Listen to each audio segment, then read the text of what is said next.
Buen día, ¿cómo están? ¿Me escuchan?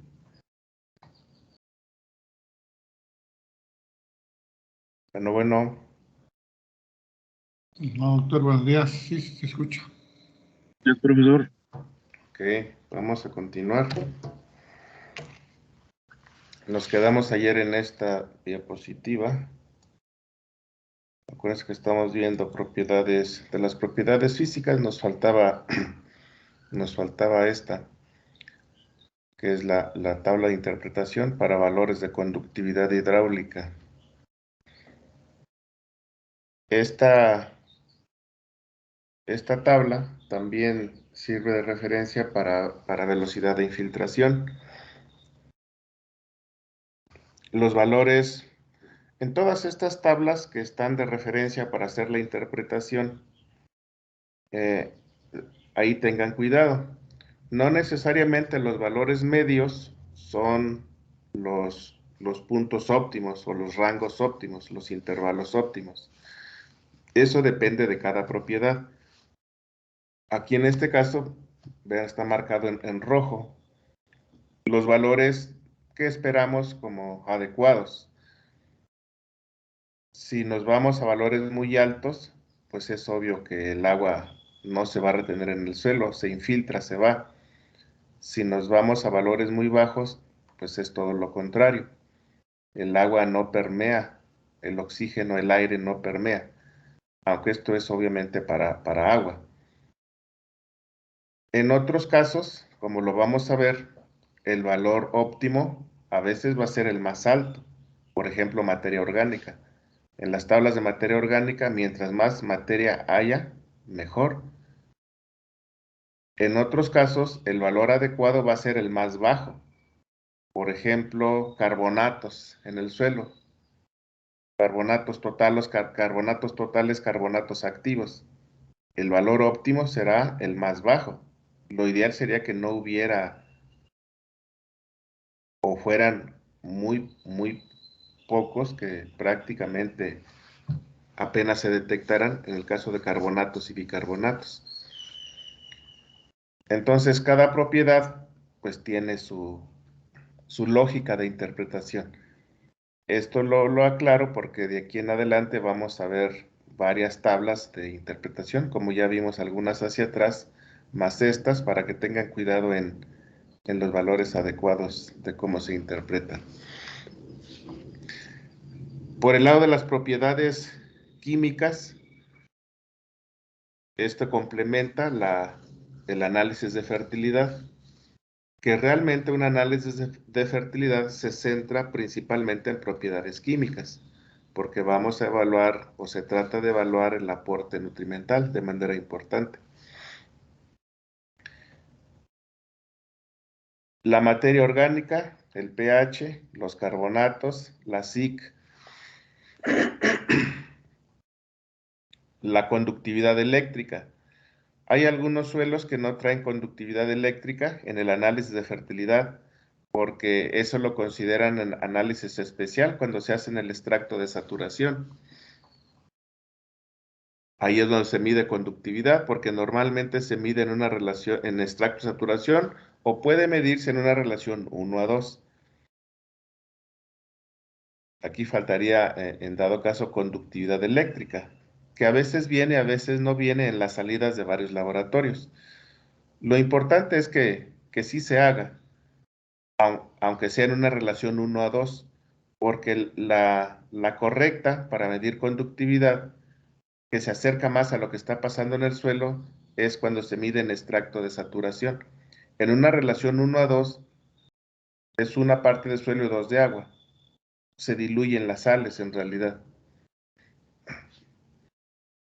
Más o adelante vamos a presentar también tablas de referencia. Entonces, materia orgánica, Walker y Black es el método, pH, carbonatos totales o activos, la SiC, capacidad de intercambio catiónico, nitrógeno mineral, que es el nitrógeno disponible, se refiere a nitratos más amonio. Puede pedirse nitrógeno orgánico, que es el nitrógeno ligado a la materia orgánica, y puede pedirse nitrógeno total. O algunos laboratorios que no han hecho los ajustes les dan nitrógeno total. Lo cierto es que el nitrógeno total no correlaciona con la disponibilidad de nitrógeno. El nitrógeno orgánico no correlaciona con la disponibilidad de nitrógeno. El nitrógeno total obviamente es la suma del nitrógeno inorgánico o mineral más el nitrógeno orgánico. El nitrógeno orgánico realmente es el que está ligado a la materia orgánica. Pero del nitrógeno total, el que está inmediatamente disponible es el nitrógeno mineral. Pero ustedes pueden detectar un nivel alto de nitrógeno total si es un suelo con una cantidad alta de materia orgánica y entonces ese nitrógeno no está en realidad disponible. Por eso en la actualidad los análisis de fertilidad se centran en nitrógeno mineral o nitrógeno inorgánico, es lo mismo, que se refiere a la suma de nitratos más amonio, que es la fracción que está disponible en ese momento. Y del nitrógeno orgánico que se va a mineralizar durante el ciclo del cultivo, que también es una fracción de nitrógeno disponible, ese se calcula en base a la mineralización de la materia orgánica, en base a la tasa de mineralización. Igual, en un siguiente archivo, vamos a hacer cálculos de estas formas de nitrógeno. En el caso del fósforo, los dos métodos aprobados para México en la norma oficial mexicana, la norma 021, es fósforo Bray y fósforo Olsen. Cualquier otro método de fósforo en el suelo que ustedes encuentren en varios laboratorios no están reconocidos por la norma oficial mexicana.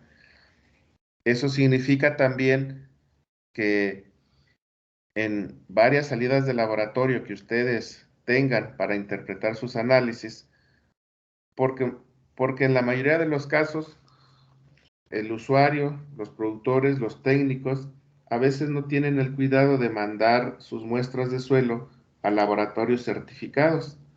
Los laboratorios certificados trabajan con la norma oficial mexicana, porque sería como una condición que el gobierno mexicano les da para poderlo certificar, que sigan la norma oficial mexicana. Pero ustedes podrían encontrarse entonces en el caso de fósforo, que lo midan por otros métodos, por ejemplo Melich, que es muy utilizado, pero no está en nuestras normas. Eso no quiere decir que no sirvan, ¿sí? Sino eso quiere decir que no lo respaldan nuestras normas, que no se han validado en México. Recuerden que para validar todas estas metodologías, pues se hicieron los estudios de calibración y correlación, que eso duró muchos años haciéndose. Ese fue un periodo de varias décadas atrás donde se hicieron todos esos estudios y por eso después de todos esos estudios se pusieron en la norma Bray y Olsen. En el caso de Bray se aplica para suelos ácidos. En el caso de Olsen se aplica para suelos alcalinos. Si un suelo tiene un pH arriba de 7.1 se aplica Olsen.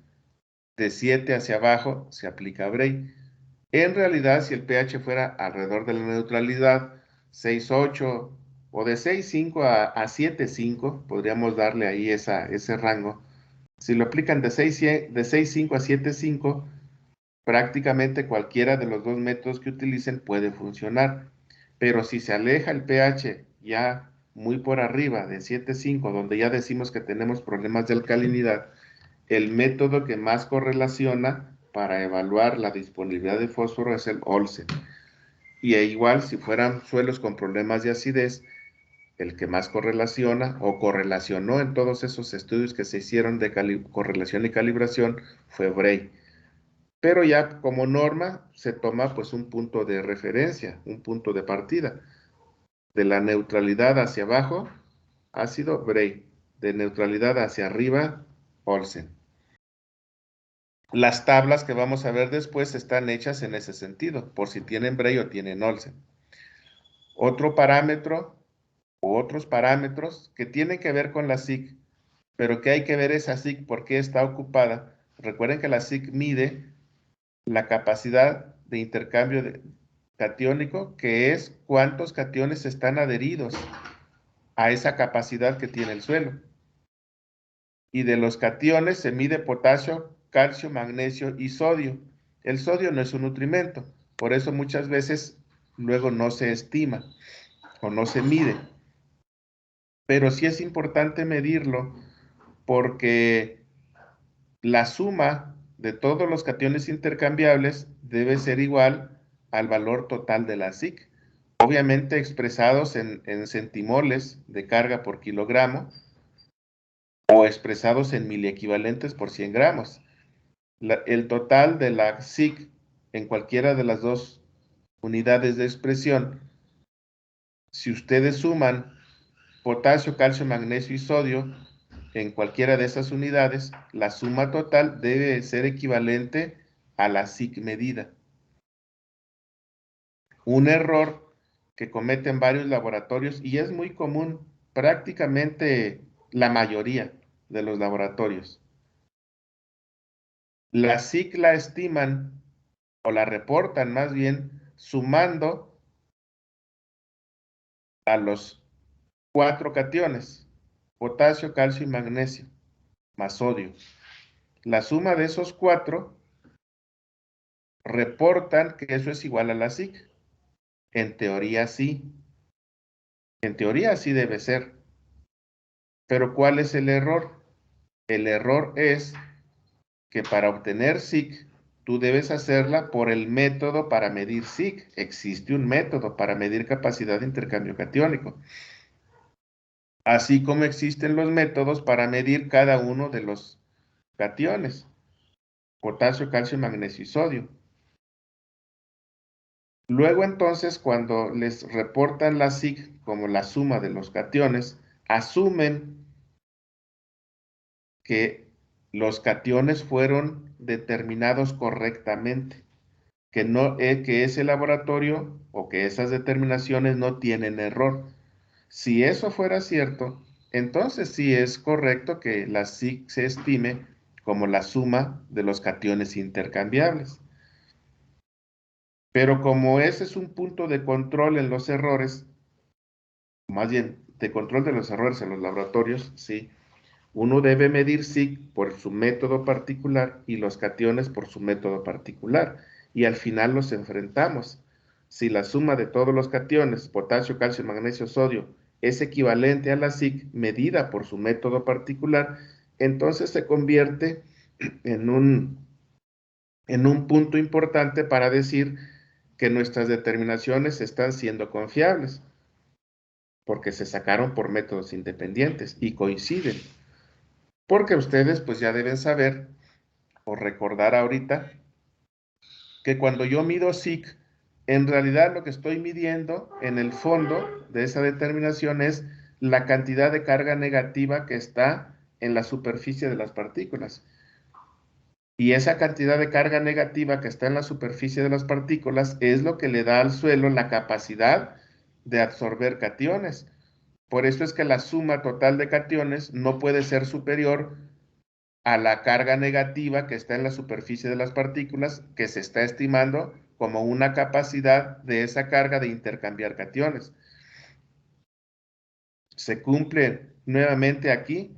¿Se acuerdan que en hidroponía mirábamos, en las soluciones nutritivas, mirábamos el principio de electroneutralidad? Que decíamos que en un sistema, como hay cargas, y en el caso del suelo, en el caso de las soluciones nutritivas, son sistemas donde los balances de cargas están presentes. Y entonces, por ejemplo, en soluciones nutritivas decíamos que la suma de aniones es igual a la suma de cationes, por ese principio de igualdad entre cargas que están en los sistemas, principio de electroneutralidad. ¿Se acuerdan que decíamos que en un sistema, los sistemas tienden a ser eléctricamente neutros?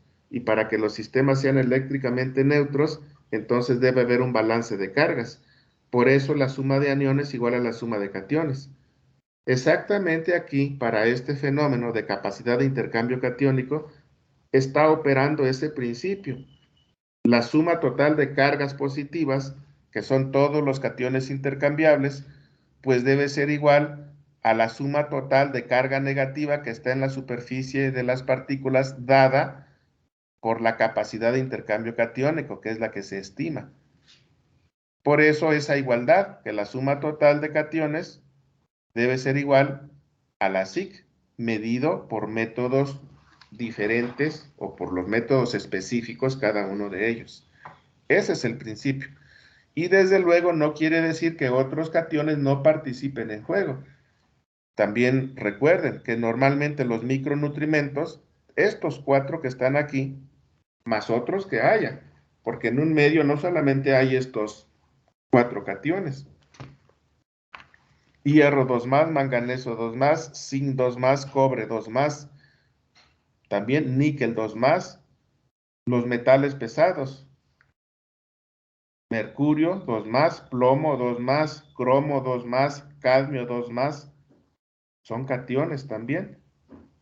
También, por principio de electroneutralidad, todos estos elementos que están en forma de catiónica participan en esos intercambios, en esos equilibrios de carga.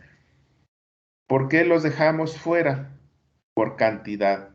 Porque en condiciones normales, estos micronutrimentos y los metales pesados, mercurio, plomo, cadmio, cromo, como representantes del grupo de metales pesados, porque hay otros, están en cantidades muy pequeñas. No pintan, pues, para participar de manera importante en ese equilibrio. Y ese equilibrio de cargas, entre cargas negativas en las superficies de las partículas y cargas positivas de los cationes, ese equilibrio se da principalmente entre los macronutrimentos, potasio, calcio, magnesio y sodio, que son los que están en mayores cantidades, conocidos también como las bases del suelo. Cuando decimos las bases del suelo, nos referimos a potasio, calcio, magnesio y sodio, y que son las que juegan con la capacidad de intercambio catiónico. No quiere decir que los micros que están en pequeñas cantidades no jueguen, sí juegan, pero juegan en esa proporción, en una proporción muy baja, digamos de manera normal, en menos del 1% de la capacidad total. Por lo tanto, si el 99% está dado básicamente por potasio, calcio y magnesio, el equilibrio importante que uno busca, o las relaciones importantes que uno busca, pues son las de estos cationes intercambiables. Bueno, esto que les estoy diciendo es en el fondo los principios que debemos tener muy claros para cuando hagamos esta interpretación de valores de nutrimentos. Y estos son los parámetros químicos para evaluar fertilidad. Digamos que son los parámetros de la fertilidad química. La tabla que vimos anteriormente en la clase pasada son los parámetros físicos. Un análisis de fertilidad, como les dije, pues ustedes recuerden, se compone de parámetros físicos y químicos. Los biológicos se hacen en determinaciones especiales. Ahora, otros análisis, aparte del de fertilidad, que también lo vamos a utilizar en fertirriego o se utiliza en fertirriego. Pero los utilizamos más bien como análisis de monitoreo, que es hacer o determinar los nutrimentos en el extracto de saturación, también conocido como pasta saturada. Estos ya se consideran análisis especiales, ¿sí? Cuando, por ejemplo, en el tríptico de acá del Departamento de Suelos, cuando hablamos de análisis especiales, están, por ejemplo, los análisis de salinidad. Los análisis de salinidad se hacen en extracto de saturación o pasta saturada. Aquí también como concepto, en el caso del curso pasado y en otros cursos que ustedes llevan, pero lo hicimos énfasis en el caso de sustratos, ya ven que ahí en sustratos los nutrimentos también se analizan por este método. En los sustratos no se hace un análisis de fertilidad como tal, no existe que digamos, hazme el análisis de fertilidad de los sustratos. Ahí no aplica. Todos estos parámetros que están aquí no aplican a caracterizar sustratos. Ahí la caracterización química en sustratos se hace en pasta saturada o en extracto de saturación. Para el caso de suelos, igual, que es el mismo principio. Recuerden, todo el espacio de poros se llena de agua. Se satura, pues, eso es saturación. En el caso de los suelos, también en los sustratos, el suelo se deja saturando mínimo 12 horas antes de hacer las determinaciones, igual que en sustratos. Por ejemplo, esa es una práctica que también hacemos, que también en sustratos quedó pendiente. Saturar el sustrato o saturar el suelo, dejarlo reposar mínimo 12 horas. Después de esas horas, para que se den todos los equilibrios de la fracción química que está ahí en ese suelo, en ese sustrato, con el agua que estamos poniendo, después de ese tiempo, le extraemos el exceso de agua. Ese exceso se extrae, se filtra para que quede muy claro, quede transparente, porque sobre ese porque sobre ese extracto se van a hacer las determinaciones químicas. Y muchas de esas determinaciones químicas se van a pasar o hacer en equipos como los flamómetros, los espectrofotrómetros, los equipos de absorción atómica, el ICP. Y si no metemos extractos filtrados, se tapan. Es los microcapilares. Ahora, ahí no hay ningún problema en el filtrado en que se queden los elementos en solución. Los elementos en solución no se detienen por un filtrado para quitarle todos los materiales que están en suspensión. Eso se los aclaro porque con frecuencia esa es una pregunta que me hacen o que hacen, de que si filtramos en el extracto de saturación no le estamos quitando carga nutrimental a lo que está ahí. La respuesta es no, porque lo que está en solución, eso se pasa a través de esos filtros, no los retienen. Lo que le genera esa coloración media turbia, cafezosa, son residuos, a veces de misma arcilla, materiales en suspensión o sustancias húmicas.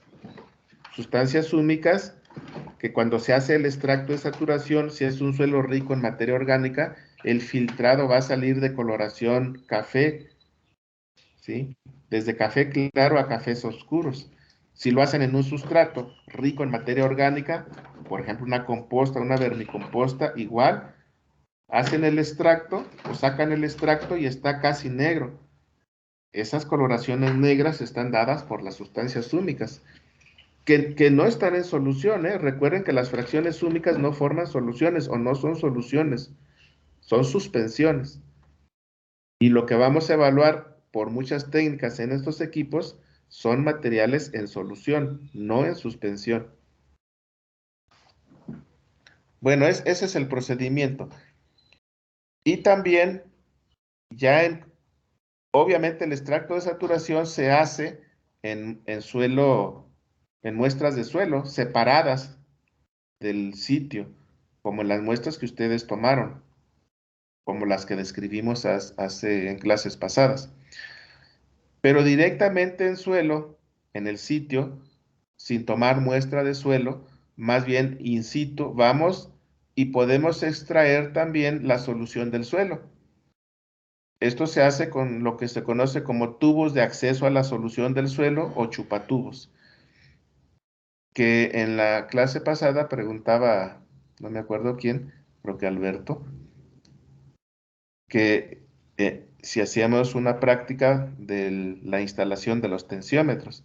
Y les dije también podemos hacer o hacemos la instalación de los chupatubos. Estos se hacen o se instalan directamente en el suelo, ahí donde está el cultivo creciendo. Hay un archivo que tengo por ahí de muestreo de todo esto que lo vamos a ver más adelante. Ahora, estos estudios son de monitoreo. ¿Eso qué quiere decir? Que los análisis de fertilidad de suelo, los que hemos venido describiendo, van a servir para generar la fórmula de fertilización. Y los análisis de monitoreo, como estos que están aquí en chupatubo y extracto, se hacen una vez establecido el cultivo para monitorear si la fórmula que diseñamos en base al análisis de fertilidad está funcionando correctamente y si yo tengo las concentraciones nutrimentales en solución que los puedo monitorear haciendo análisis en pasta saturada o haciendo análisis con chupatubo. Es decir, en realidad, en un seguimiento a la nutrición, ambos análisis se complementan. Podríamos decir, bueno, pues es caro entonces el monitoreo de la nutrición. Podría parecer que sí, pero recuerden que todo esto del monitoreo de la nutrición es para perfeccionar los programas de la nutrición, los programas de fertilización,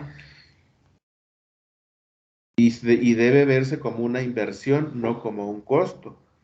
¿Eso qué significa? Que aunque parezca que es caro el monitoreo, el análisis de suelo, de tejido vegetal, cuando se hace correctamente, paga con creces esos gastos que se hacen y entonces termina siendo una inversión más que un gasto, porque es positivo los efectos de hacer estos monitoreos, tanto para afinar los programas de nutrición como para evitar poner de más y gastemos de más en fertilizantes o en diferentes insumos que ese suelo o ese cultivo no lo están requiriendo. Y por ahí pueden venir los ahorros importantes cuando uno haga los ajustes de manera correcta. Y por el otro lado, como ya lo he mencionado, pues actualmente ajustar, vigilar, monitorear qué está pasando en el medio de crecimiento para no generar excesos que pudieran ser contaminantes, con consecuencias al ambiente muy negativas. Por todo eso, entonces, el monitorear, el analizar y saber qué tenemos en el sistema, pues no es un costo, debe ser una inversión. Pero eso es muy difícil quitárselo, ese concepto que tienen muchos productores, que no quieren invertir en análisis porque lo ven como un costo, que no es un costo. Y lo que es peor, muchos técnicos promueven el no muestreo, el no análisis y básicamente recetan en base a su experiencia, a lo que vean, que puede ser valiosa, desde luego, pero siempre será muy importante tener los análisis, aun cuando uno tenga experiencia. Muchas veces los análisis son para corroborar, para afinar, para demostrar que lo que uno trae ya de base como experiencia y que quizás sean los criterios que uno está metiendo, aplicando para generar tus programas de nutrición, muchas veces los análisis sirven para que tú te valides, para que tú te precises y que sigas actuando con esa confiabilidad. Ese punto pues también está presente. Luego entonces, pues ya considerando todos estos análisis, pues desde luego es la base que vamos a tomar en cuenta a falta de información o experimentación in situ de respuesta directa de las plantas a programas de fertilización. Esto significa que vamos a tomar en cuenta todos estos análisis para hacer nuestros programas y que por eso es importante asegurarnos que no hay errores en los análisis hechos por los diferentes laboratorios, que los estamos interpretando correctamente, eso ya nos toca a nosotros, les toca a ustedes, que vamos a generar las fórmulas de fertilización Vamos a ver la respuesta de las plantas a esas fórmulas de fertilización. Significa que debemos estar monitoreando diferentes parámetros de respuesta en la planta. Observar raíces, observar tallo, observar hojas, observar patrones de crecimiento, observar coloración de las plantas, observar momentos de floración, cantidad de floración, observar amarre de fruto, observar crecimiento de fruto, observar los tiempos en que está respondiendo un cultivo a ese programa de nutrición.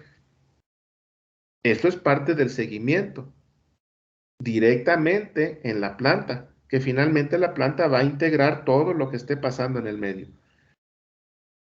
Pero también, como estaba indicado en los anales de monitoreo, monitorear en pasta saturada, monitorear con chupatubo. Entonces, imagínense con todo ese conocimiento del análisis de fertilidad completo, del seguimiento a través de chupatubo o extracto de saturación, del seguimiento del cultivo por la respuesta de la planta. Y ahí, por ejemplo, los de Fitos y los de Horti, pues tienen ventaja competitiva sobre los de suelos. La parte del monitoreo, quizás ya de los análisis y la interpretación y toda la aplicación de todas las técnicas, probablemente los de suelos tengan ventaja sobre los de Horti y los de Fitos. Pero vean ustedes entonces, ustedes tres como especialidades, tienen que integrar toda la información y una vez que echan a andar los sistemas de producción en 2 o 3 o 4 ciclos, cualquiera de ustedes, de acuerdo a mi experiencia, es tan confiable si hacen las cosas bien. Ya si uno es mejor que otro, sea de Fitos, de Horti o de suelos, ya depende del empeño que ponga cada uno de ustedes. Y pues vemos ahora las tablas. Aquí me voy a ir rápido. Vean, para interpretar pH, norma oficial mexicana, aquí está la escala, desde extremadamente ácido a extremadamente alcalino. En el caso de pH, si el pH adecuado para el mejor crecimiento de las plantas es sobre 6,5 a 7,3, pH neutro. pH neutro no es 7. Ya en términos prácticos, es un rango donde decimos que el pH es neutro y este es el valor. Claro que hay cultivos que se adaptan bien a condiciones alcalinas. Hay cultivos que se adaptan muy bien a suelos ácidos. Por ejemplo, arándano. Arándano no sería este el pH óptimo. Andaría acá sobre lo ácido. Algunos cultivos que se adaptan a salinidad, que responden bien a condiciones salinas, porque son cultivos adaptados, el pH anda arriba de 8 incluso, y responden bien, no los afecta. Eso quiere decir entonces que todas estas tablas que están aquí de interpretación, tómenlas entonces con el cuidado respectivo.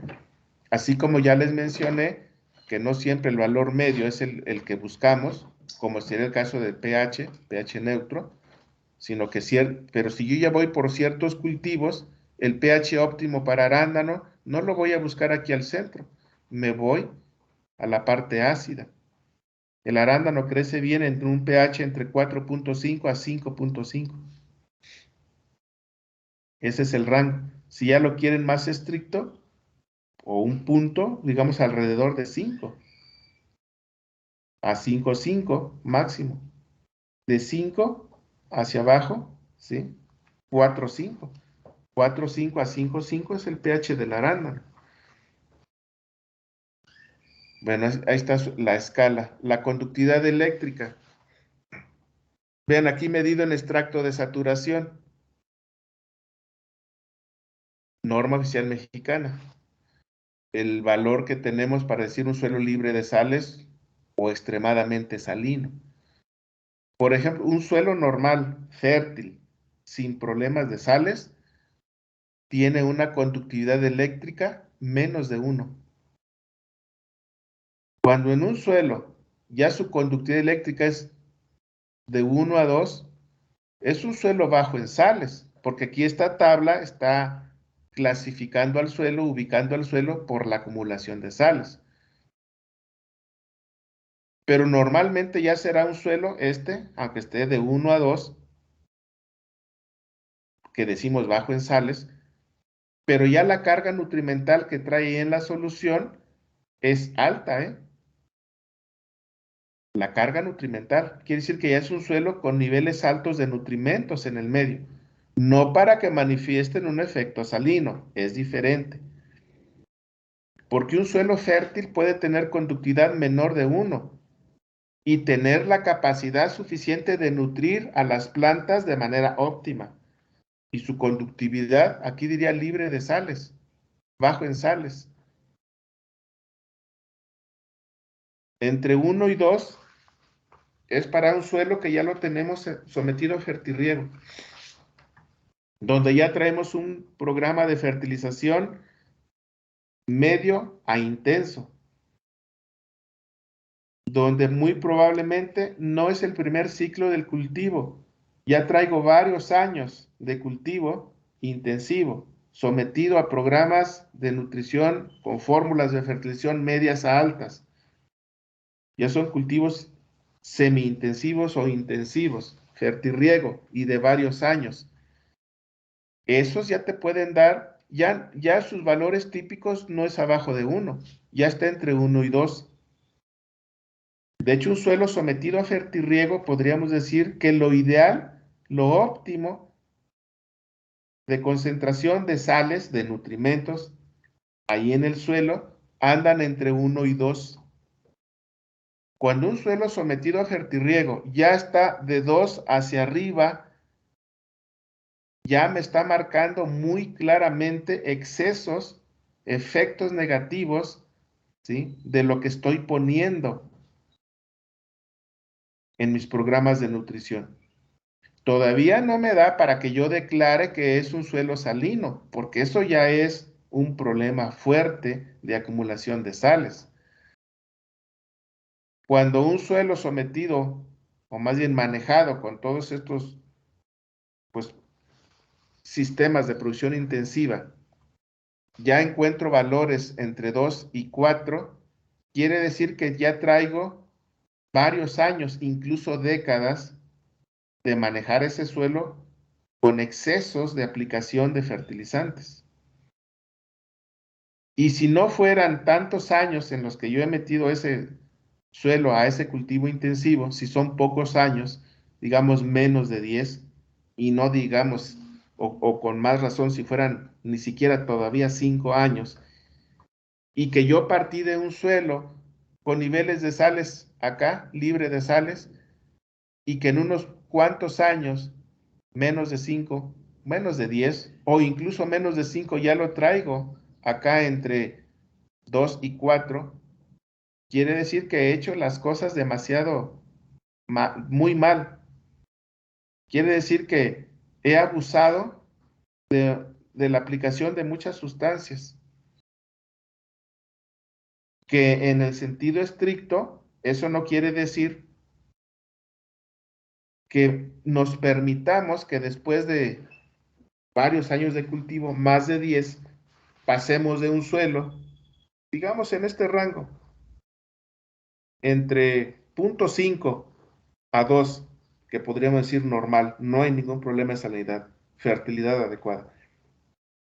Y que digamos, bueno, pues ya en 15, 20, 30 años ya puedes estar acá en un suelo entre 3, 4 o más de 4. Eso es lo normal porque ya tienes mucho tiempo fertilizándolo. Y bueno, pues eso pasa siempre. Entonces, pues no te preocupes. Estás normal. La respuesta sería no, no, no estás normal. Porque ¿cuál es el enfoque con que debemos producir? Y fíjense, la conductividad eléctrica es el indicador directo más fácil de medir, más fácil de determinar, que integra muchas cosas que estamos haciendo y que sería el parámetro que mediría si a través del tiempo yo he estado haciendo las cosas mal de tal manera que ya se me hayan acumulado sales. Obviamente sales por efecto residual del programa de nutrición que traigo, del fertirriego que traigo. Porque si ustedes parten en un sitio donde ya de por sí, de manera natural, ese suelo es salino, bueno, pues ahí ya es otra situación. De hecho, ahí habría que pensar muy bien si conviene meterlo al fertirriego, porque lo más probable es que tú traigas ahí en esos sitios desbalances muy fuertes hacia el lado del exceso, porque los desbalances fuertes también son hacia el lado de las deficiencias, y entonces serían conductividades muy bajas. Pero esas se pueden corregir más fácilmente hacia el lado de los excesos, que la conductividad eléctrica me va a estar diciendo directamente qué tan exceso puedo andar simplemente por el puro valor de conductividad. Ya de entrada decir que ahí es un suelo adecuado para meterlo a fertirriego, ya le piensa uno. Pero si la conductividad eléctrica me está resultando muy alta, ahora me obliga a que yo haga un análisis completo de todo lo que está ahí en ese medio, en ese suelo, para saber cuáles son los elementos que están altos. Si todos están altos o solamente unos están altos, otros estarán medios, otros incluso estarán deficientes. Porque si la conductividad eléctrica es alta, recuerden, no quiere decir que todos están altos. Sí me indica que tengo un exceso de algunos o quizás de todos. Y por eso un análisis ya completo para saber cómo están esos equilibrios, cómo están esos desbalances. Y saber si de los que están altos probablemente no sean de los más perjudiciales. O aunque no estén tan altos los valores ahí, pero probablemente, ¿sí?, sean de elementos que lo normal sea que estén en casi cero los valores o tendientes a cero, como sodio y cloro. Si yo tengo valores muy altos de calcio, no me preocupo mucho. Claro que no estoy en lo ideal, pero no es lo mismo valores altos de sodio y cloro que valores altos de calcio y sulfatos, donde hay más tolerancia. Bueno, en esa parte después de los elementos que están en el medio, la conductividad eléctrica es de los primeros parámetros que analizamos. Por eso, recuerden ustedes, de los dos parámetros químicos que más usamos para monitorear es pH y conductividad eléctrica. Porque integran esos dos parámetros. Con esos dos parámetros yo hago la mayor integración de otras propiedades, de otros factores que están incidiendo en ese medio. Y que si yo tengo un valor alto de conductividad eléctrica, bueno, yo no, ni ustedes, los suelos o los sustratos, me está diciendo, en el caso de los suelos, que detrás de eso puede haber diversas explicaciones. Que probablemente es un suelo que está ubicado en una parte baja, en una zona de captación, no en una zona de pérdida. Los suelos salinos no se forman en los cerros, no están en las laderas. Los suelos salinos están en las partes bajas, donde se acumulan las sales. Y si se acumulan las sales, porque la conductividad eléctrica me lo está diciendo, entonces quiere decir que muy probablemente sea un suelo con problemas de drenaje, que muy probablemente tenga capas impermeables, que lo que llueve no se infiltra, se tiene, o que quizás no sea un suelo con problemas de drenaje fuertes, que probablemente está ubicado ese suelo en un lugar donde la evaporación es mucho mayor que la precipitación. Imagínense que estoy en un clima seco, semiseco, desértico, semidesértico, donde prácticamente no llueve.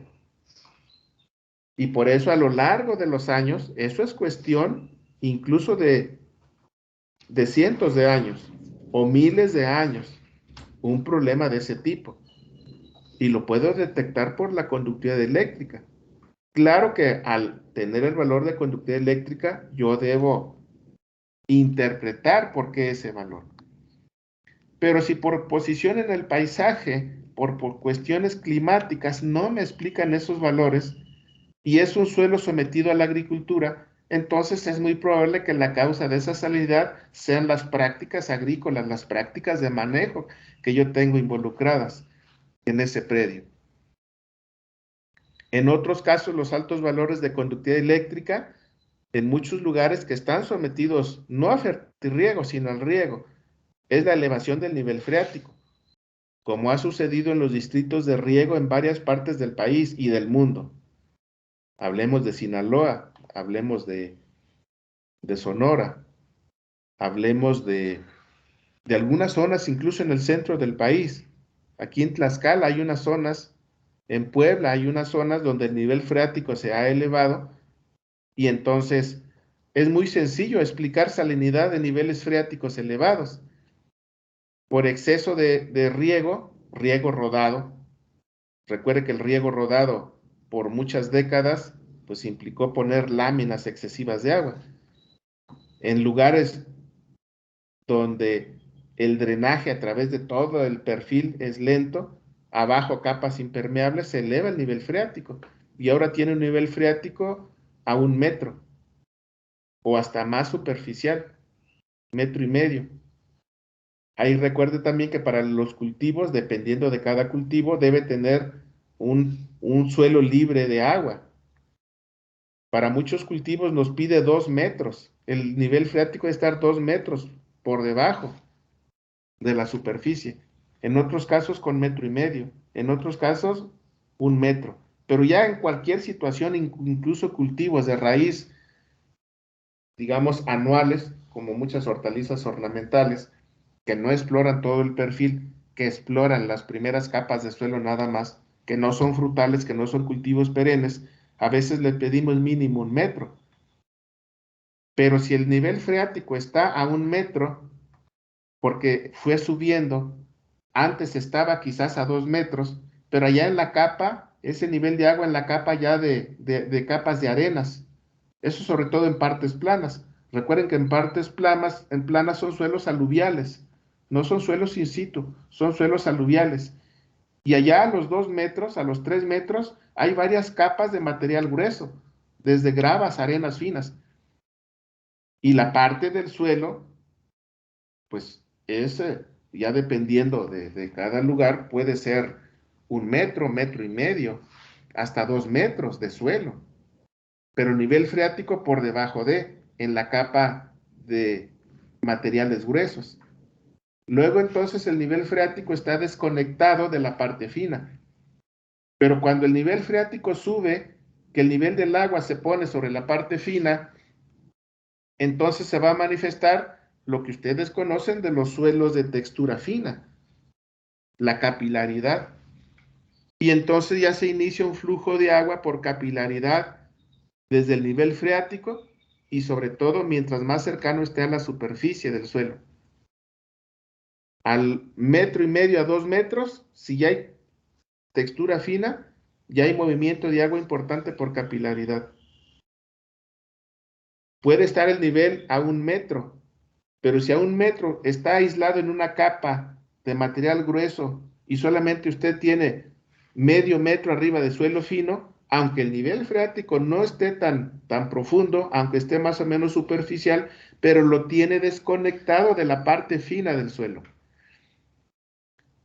Por eso se acuerdan que en un inicio yo les dije, y en cada sitio que ustedes vayan a hacer estos análisis, en las zonas ya de cultivo, además de estos análisis de fertilidad y demás, y de lo que ustedes vean de manera superficial, tienen que hacer la descripción del perfil representativo de esa zona.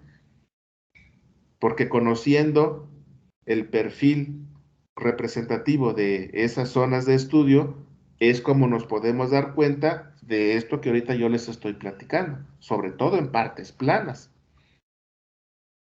Bueno, cuando el nivel freático sube, entonces conecta el agua a la parte fina y imagínese un suelo de esas características ubicado en un clima templado a seco y más en un clima seco donde domina la evaporación, pero usted metió riego, el agua está por debajo, en ese sitio domina evaporación a precipitación, pero tiene riego, va subiendo nivel freático, conecta nivel freático con la parte fina del suelo, se da un movimiento de todas las sales que existan en ese perfil hacia la superficie.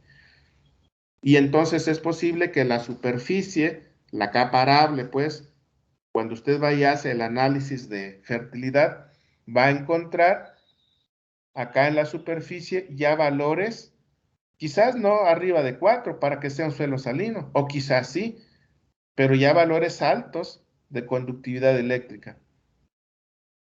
Y luego lo va a meter a riego, a fertirriego, le va a seguir metiendo más fertilizantes, más efectos residuales.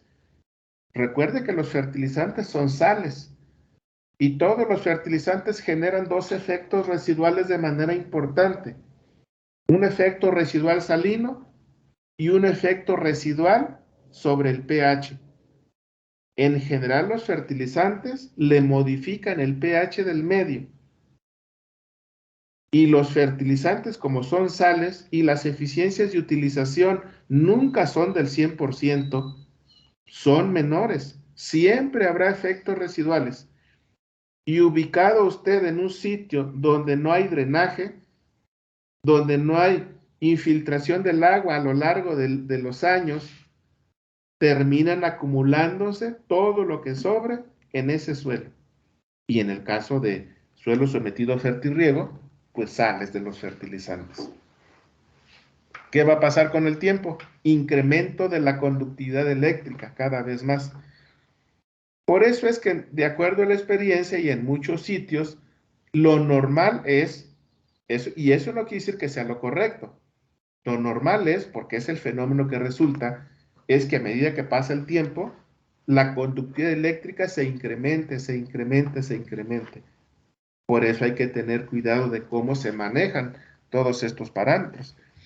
En el enfoque que yo les digo, con los criterios que debemos estar actuando, es que si ustedes ahorita tienen un suelo de primera, ¿sí?, y lo van a someter a fertirriego, la idea es proyectar ese suelo de aquí a 50, 100 años y en adelante, forever, para siempre, con las mismas características óptimas con que lo recibieron.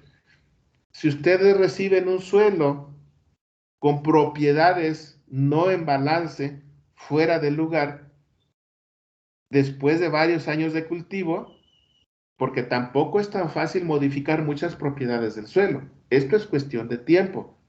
Modificarlas a favor, bueno, o en contra también, aunque no querramos. Eso se dan por lo mal que hacemos las cosas. Se dan las modificaciones negativas. Pero las modificaciones positivas ya son con criterio, ¿sí?, establecido previamente de qué queremos lograr. Entonces, si ustedes proyectan un suelo después que lo someten al cultivo y encuentran que no tiene un conjunto de propiedades adecuadas, después de 5 años, 10 años, 15 años, ¿qué sería lo ideal? Que ese suelo esté mejor de como lo recibieron, porque le han modificado positivamente todas esas características. Eso es lo que hay que buscar y que no se dé el fenómeno contrario. Por eso es que actualmente en todos estos sistemas de producción, los enfoques con que debemos hacer la producción, pues son con enfoques de sustentabilidad, con enfoques de sostenibilidad productiva, que pensemos en que no solo sus hijos, sino sus nietos, sus bisnietos, estén recibiendo, ¿sí?, una herencia de lo que ustedes están haciendo ahora. Y no digamos sus hijos, sus bisnietos en esa línea familiar, sino simplemente lo que hacemos ahora, que en los campos que traemos, que los productores que vienen después, los que vayan a tener esos terrenos, no sufran las consecuencias negativas de las cosas malas que hacemos ahora. Y esta parte del manejo del fertirriego, de la nutrición, a cómo están las cosas, son de los puntos, pues, clave, importantes, que en el momento en que nosotros estemos viviendo, haciendo las cosas, tenemos ese tiempo, ese espacio para, pues, corregir problemas y evitar heredar problemas. Bueno, eso fue conductividad. Recuerden que pueden preguntarme en cualquier momento, ¿eh? Si ustedes no me preguntan, yo me sigo. La tabla para interpretar materia orgánica por el método de Wild, Clay y Black, ¿sí? Se interpreta en función de la textura fina, media y gruesa, y desde valores muy pobres a muy ricos. Acá es el ejemplo que les pedía. Para materia orgánica, ¿qué vamos a buscar? Valores acá, rico y muy rico. La materia orgánica no le hace daño al suelo. Bueno, puede haber esos ejemplos. Sí puede haber un desbalance nutrimental por excesos de materia orgánica. Cuando los aplicamos en cantidades muy altas, como dijimos en el caso de ayer, ¿se acuerdan? De cómo incrementar materia orgánica, cómo pasar de 2 a 5%. Si lo hacemos de manera abrupta, rápida, no es posible. Tiene que ser gradual. Entonces, retiro lo dicho, que no le hace daño, depende de cómo hagamos los incrementos. Cuando digo no le hace daño, quiere decir que a través de varios procesos y gradual, si yo implemento estrategias de recuperar materia orgánica al suelo, ¿sí? Ahí es donde decimos que mientras más materia orgánica tengamos, mejor. Hablando de un suelo mineral. Porque también un suelo 100% orgánico no es el mejor suelo.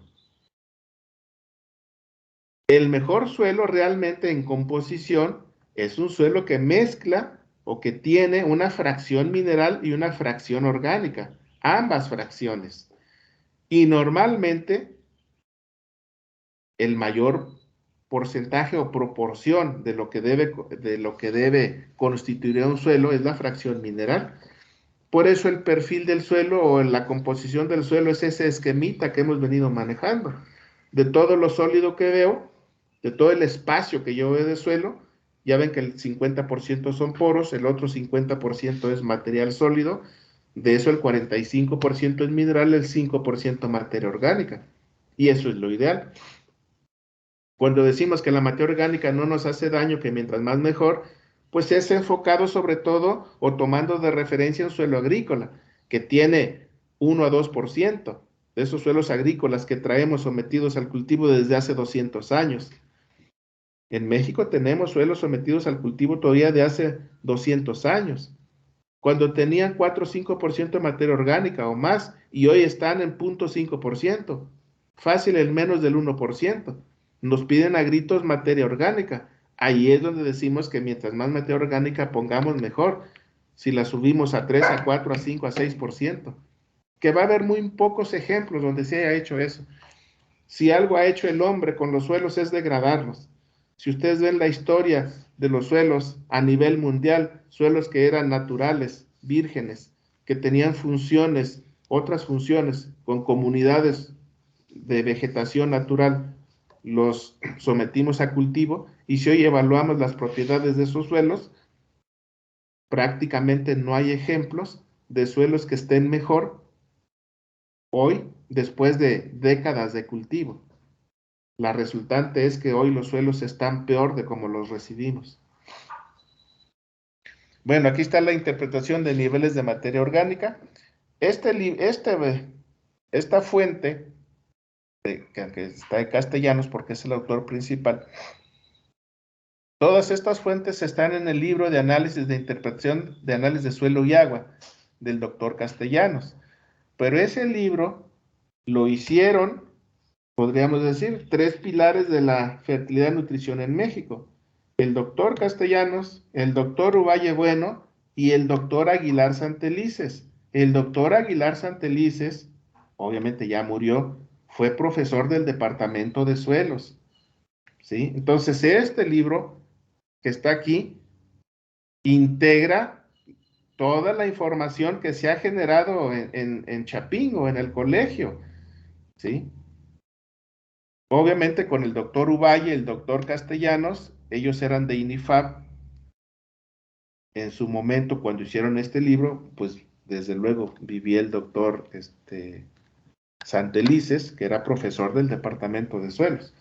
Por eso es Castellanos et al.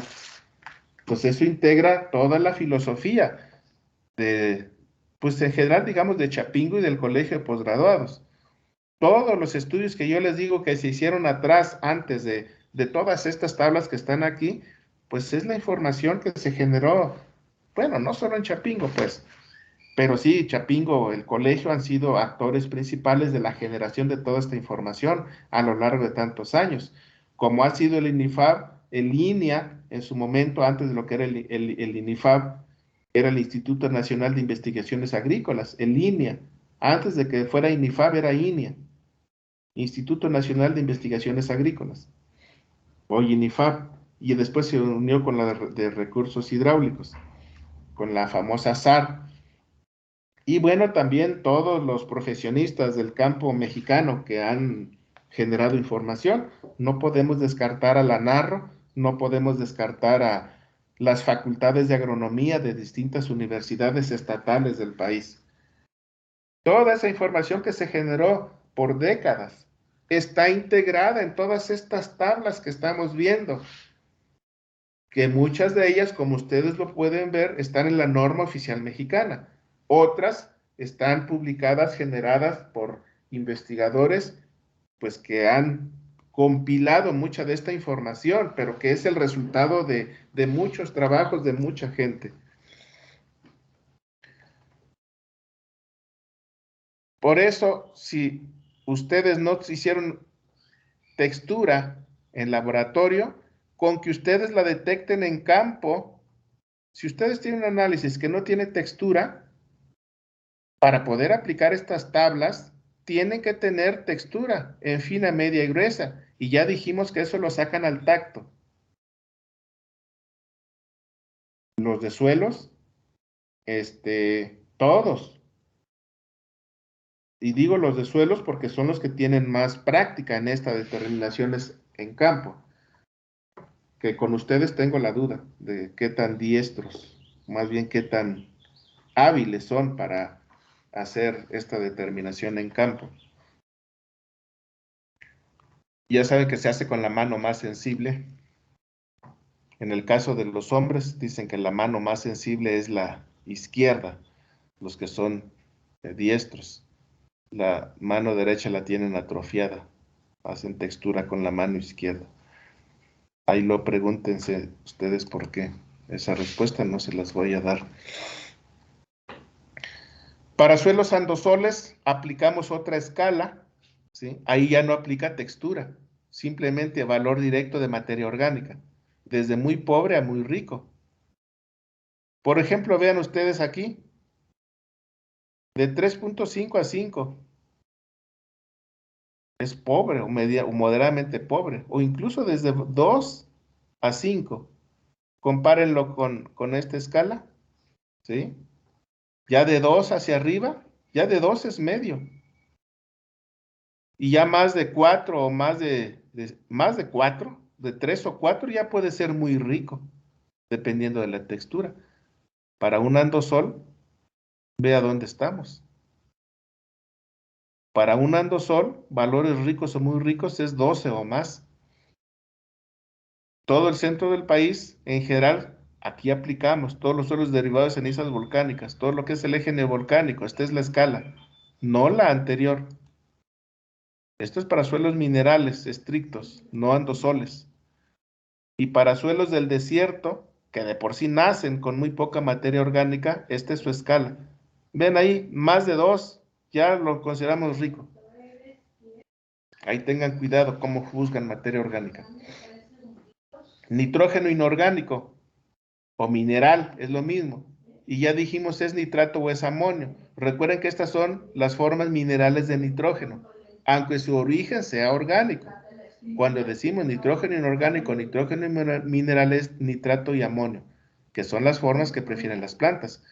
Que en un suelo de pH de 5, 6 hacia arriba, el nitrógeno que van a encontrar dominante es nitrato.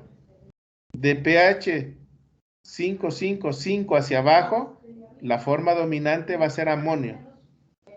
Entonces ahí, dependiendo del pH del suelo, cuando uno determina nitrógeno mineral, uno ya puede inferir qué forma de nitrógeno es la dominante. Normalmente en suelos, les digo, de pH 5, 5 o 6 hacia arriba, cuando digo nitrógeno mineral, casi el 100% van a ser nitratos, muy poquito amonio. Las cantidades, para decir si son valores muy bajos o muy altos, aquí están en partes por millón, miligramo por kilogramo. 20 a 40 o 21 a 40 medio, y a más de 40 alto o muy alto. En el cálculo que hacíamos ayer, ¿sí? Esto tiene su lógica. En el cálculo que hacíamos ayer de propiedades del suelo, ¿se acuerdan que cuánto pesa una hectárea de suelo? 3.750 toneladas, un suelo promedio, caparable, 30 centímetros. ¿Está de acuerdo usted que miligramo por kilogramo es lo mismo que gramo por tonelada, cierto? Miligramo por kilo es lo mismo que gramo por tonelada. Un gramo tiene 1000 miligramos, una tonelada tiene 1000 kilos. Por lo tanto, gramo por tonelada es lo mismo que miligramo por kilo. Entonces, directamente, si usted encuentra un suelo que le van a reportar miligramo por kilogramo, usted sabe que esto es lo mismo gramo por tonelada. Imagínense que tiene 60 gramos por tonelada o 60 gramos por 60 miligramos por kilo. Multiplique 60 por 3.750 toneladas. ¿Cuántos kilos de nitrógeno son? 225. 225 kilos de nitrógeno por hectárea. Si usted tuviera 60 partes por millón de nitrógeno. Ahora la pregunta sería, 225, ¿cuánto nitrógeno es? Pues aquí es donde usted ya debe tener o aplicar ese conocimiento integrado que ya trae de cómo es su nivel ya en kilos por hectárea. Quizás aquí los de Fitos y Horti tengan más valores de ese tipo que los de suelos, porque ellos manejan más cultivos. Y normalmente las dosis de fertilización o los niveles nutrimentales que luego aplican, ¿cómo los relacionan? En dosis por hectárea, en kilos por hectárea. Si a cualquiera de ustedes yo les digo, oiga, hay 200 kilos de nitrógeno por hectárea, ¿qué tanto es como dosis de fertilización de nitrógeno para un cultivo? Cualquiera de ustedes que me diga, no, profe, pues no sé, pero se lo investigo. Yo digo, bueno, pues no tuviste que venir tantos años a Chapingo para que ahorita yo te haga esa pregunta y me digas que no lo sabes, pero me lo investigas. Tú ya debes traer tu escala perfectamente bien graduada ahí en tu mente, de cuáles son dosis medias, cuáles son dosis bajas, cuáles son dosis altas, cuáles son dosis deficientes, cuáles son dosis que digamos hay más o menos y cuáles digas, esto es exceso. O no, profe, no es exceso si fuera para tal cultivo. Si fuera para tal cultivo, entonces no es exceso todavía. Ese tipo de información ya deben de tenerla ustedes. Y si no la tienen, bueno, pues cuestiónense. ¿Por qué no traen tanta esa información que deberían de estar aplicando ya? ¿De acuerdo? Entonces, la utilidad de toda esta información, de tablas que están aquí directas, la utilidad en realidad es de esta información, pues cómo usan esta información para relacionarla con otra información que traen, para sacarle provecho. De otra manera, pues mucha de esta información queda ahí árida, sin beneficio. En el caso de carbonatos totales y activos, aquí ¿qué nos interesa? Que sean muy bajos. Realmente los que nos generan los problemas de fertilidad son los carbonatos activos. Los totales están ahí, pero no necesariamente están actuando. O si ya sabemos que del total una fracción de esos totales es la que está químicamente activo. A eso se refiere carbonatos activos, que realmente son carbonatos y bicarbonatos cuando hacemos la determinación.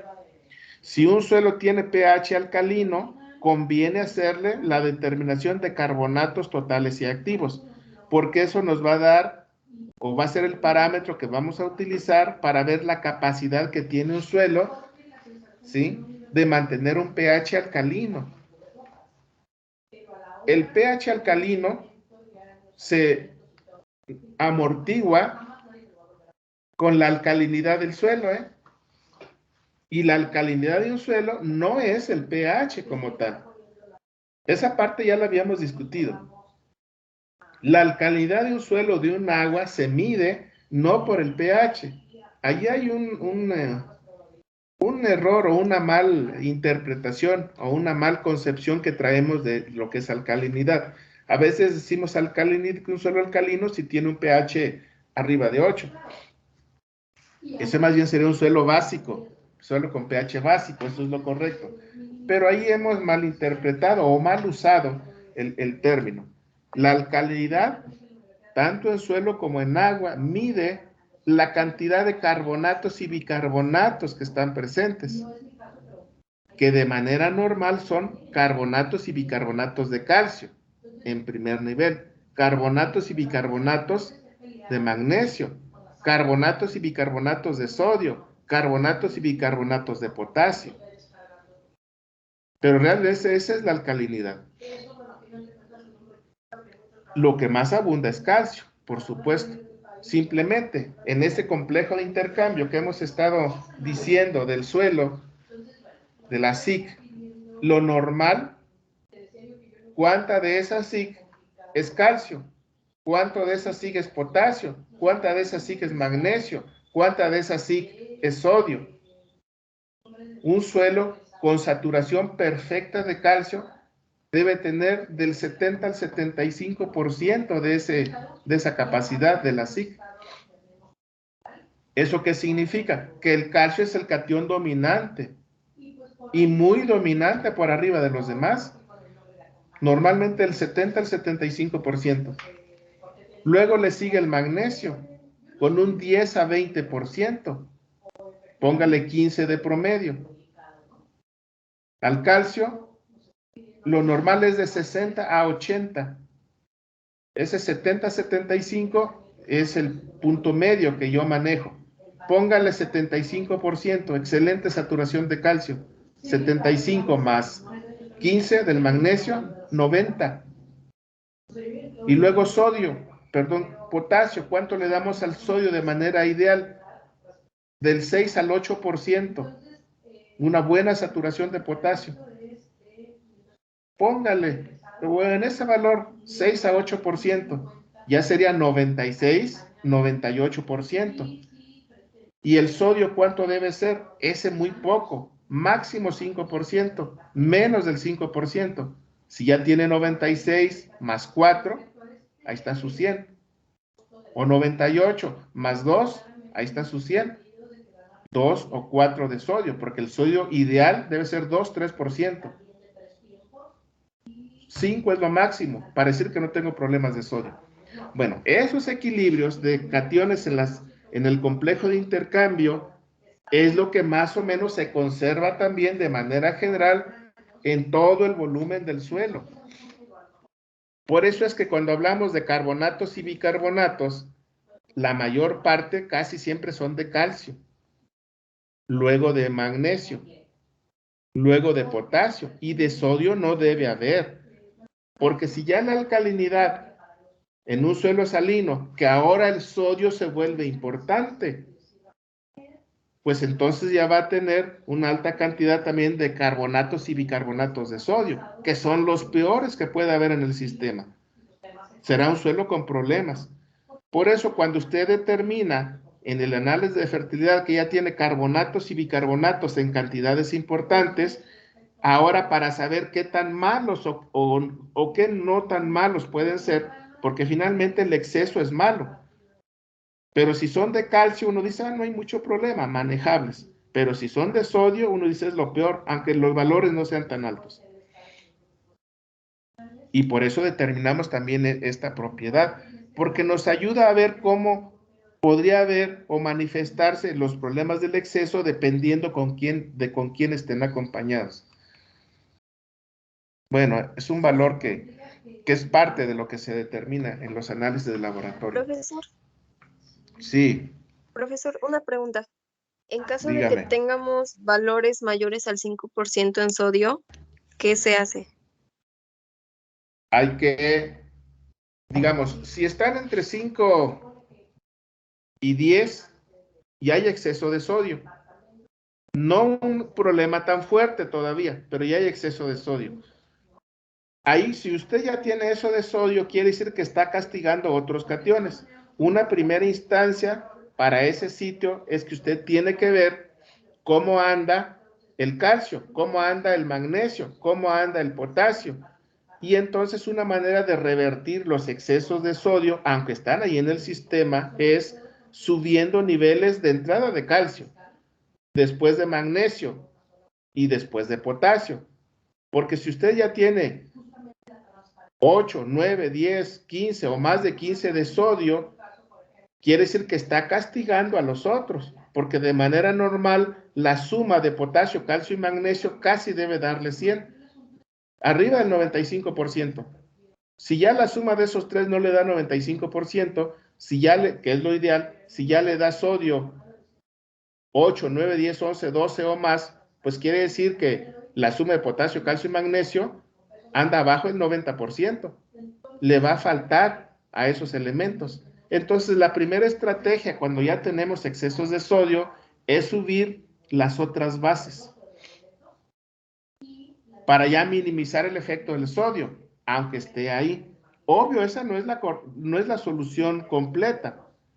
Cuando ya tiene más de 15% de sodio, entonces ya viene una estrategia de recuperación de ese suelo y hay que lavar el sodio. Ahí es cuando ya vamos a entrar a procesos de lavado de suelos. Obviamente, para poder lavar sodio, tenemos que meter algún mejorador. Y normalmente los mejoradores que usamos para desplazar sodio del complejo de intercambio son compuestos de calcio. Por eso usamos mucho el sulfato de calcio, yeso agrícola, que es el más barato. Pero podemos utilizar cualquier otro producto que meta calcio, porque ahí en ese esquema de uso de mejoradores, el que va a actuar más fuertemente en contra del sodio es el calcio. Porque además el calcio es el catión que más se adhiere al complejo de intercambio. Nos lo está diciendo el equilibrio de saturación de bases, que lo normal es 70-75. Ese es el equilibrio normal que tienen los suelos. Por lo tanto, el calcio es el catión que debe ser parte de los mejoradores que más vamos a usar para revertir un problema de sodio. Entonces, usar mejoradores que aporten calcio. Obviamente, llevar el suelo a un nivel adecuado de humedad para que el calcio se disuelva, porque el calcio no es tan soluble, tiene problemas de solubilidad, pero le damos tiempo, se disuelve, actúa, se va al complejo de intercambio, le saca sodio del complejo de intercambio y luego entonces ya después de eso usted mete láminas de lavado para sacar al sodio.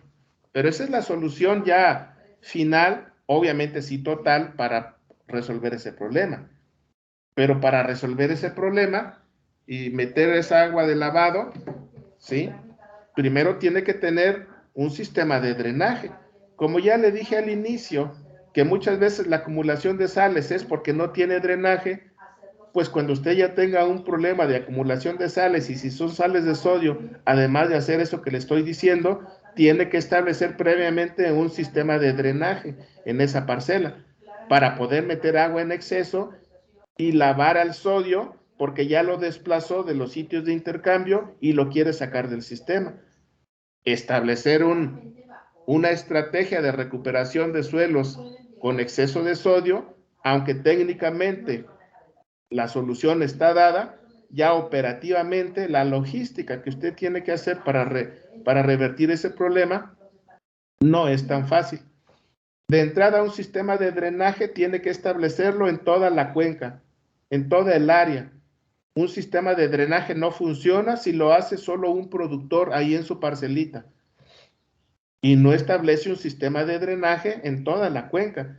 Si usted visita los distritos de riego del Yaqui, del Mayo, del Fuerte en Sinaloa, que son distritos de riego que nacieron, ¿sí?, con riego rodado. Esos distritos de riego tienen de entrada un sistema de drenaje. Los drenes colectores primarios, ¿sí?, los tiene a 3 o 4 o 5 metros de profundidad. Y luego a esos redes primarios le une otra red, digamos, secundaria de drenes. Ya no a 3 o 4 o 5 metros, a lo mejor a 2 metros, 2.5 metros. Y luego esa red de drenes secundarios, una red de drenes terciarios y hasta cuaternarios, que son los de nivel parcela.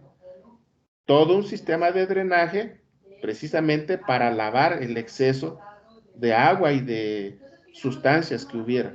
Entonces, es un problema difícil de resolver en el sentido que tiene que resolver muchas otras broncas para recuperar un suelo con esas características. Otra manera es meter materia orgánica. Si usted tiene exceso de sodio, ¿sí?, y tiene, como es el caso de muchos suelos, pobreza en materia orgánica, usted puede meter, ¿sí?,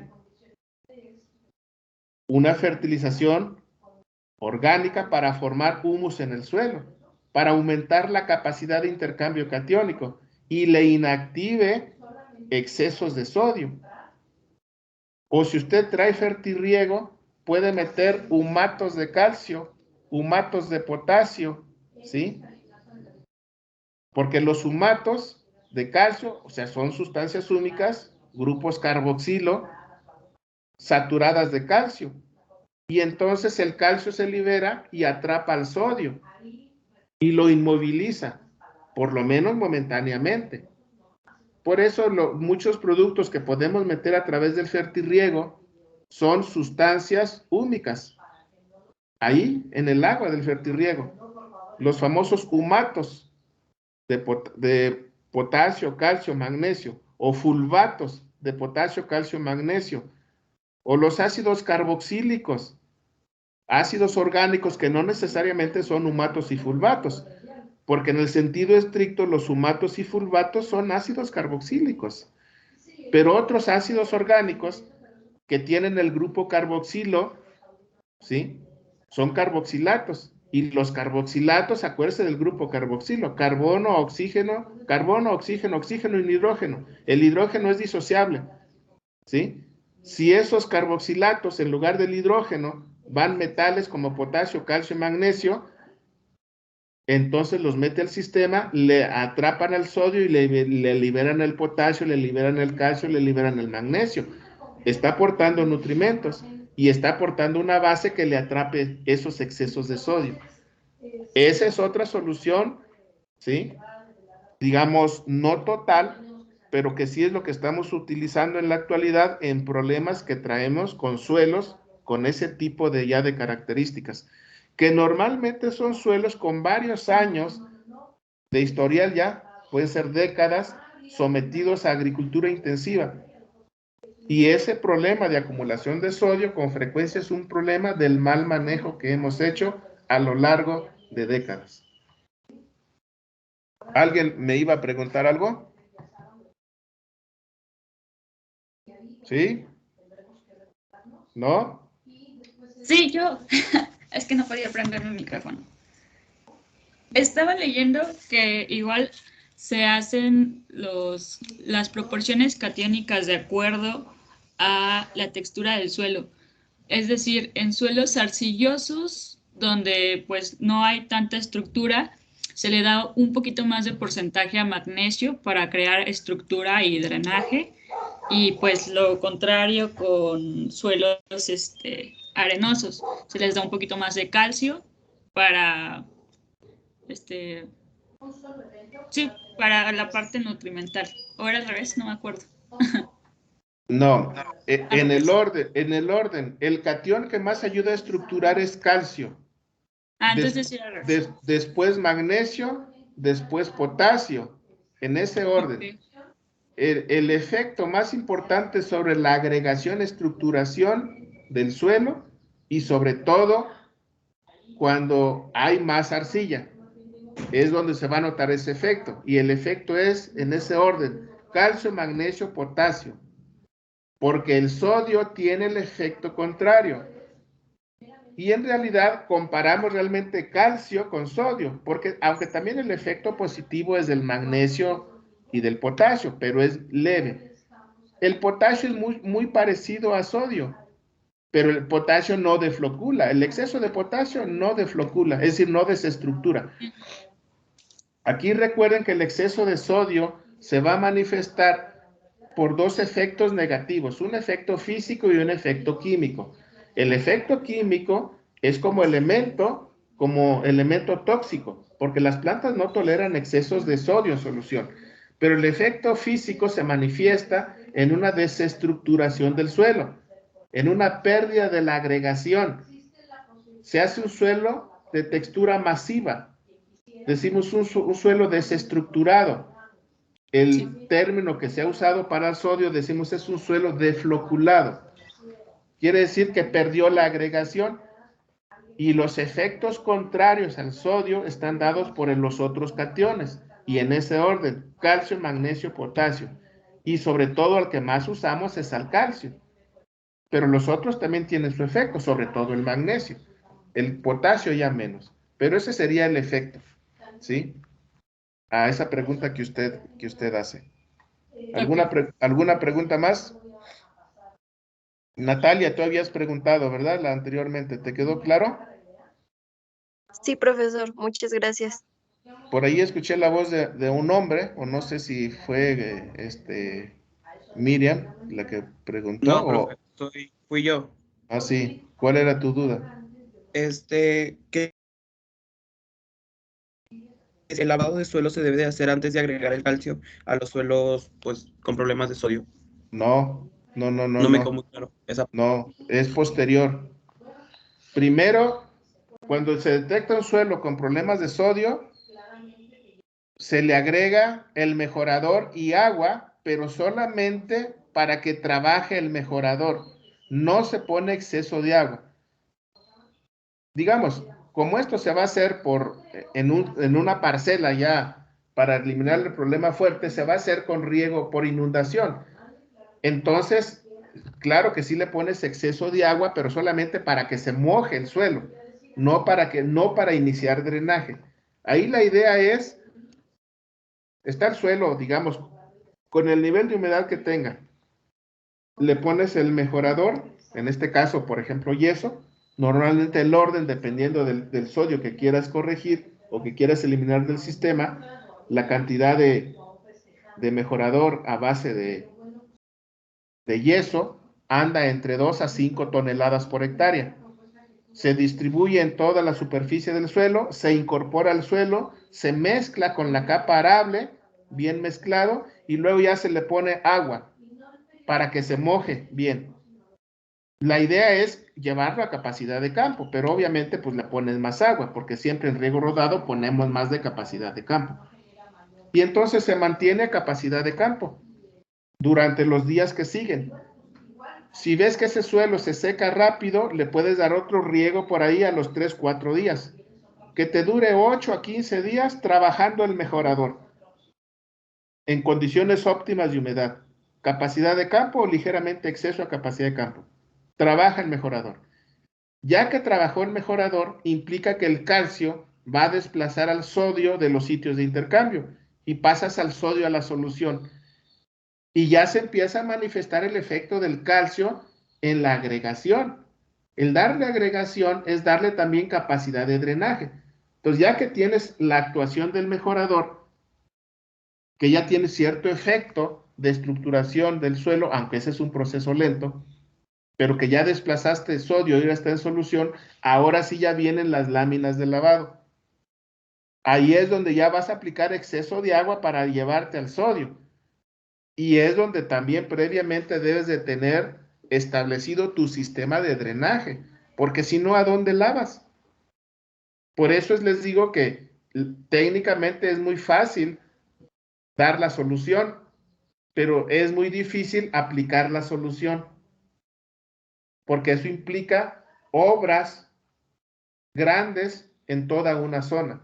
Por eso les decía que el sistema de drenaje en realidad debe establecerse a nivel de toda la cuenca para sacar, eliminar o por lo menos minimizar ese problema que seguramente no es de una parcela, sino es ya de muchas parcelas de toda una zona.